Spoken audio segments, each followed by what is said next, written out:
দেখো আজকে আইসিএসসি সিলেবাসের ল্যাঙ্গুয়েজ বুক থেকে আমরা কি করব না একটা এক্সারসাইজ এবং তোমার হচ্ছে অ্যাডজেক্টিভ কাকে বলে সেটা সম্পর্কে আমি তথ্য ওকে ধরবো, ও এক এক করে বলতে পারে কিনা আপনারা দেখবেন। ওকে, চলো। What is adjective?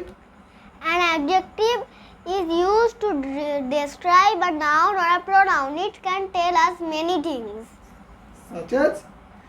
such as color, red, yellow, blue, green, purple, orange. Size, enormous, large, tiny, small, humongous. Okay. Now fill in the blanks with describing words Etc. from the box. Okay. আমি বন্ধুদেরকে দেখিয়ে দিই, দেখুন এই জায়গা থেকে আমি ওকে কোশ্চেনটা করব। হ্যাঁ, দেখি ও বলতে পারে কিনা।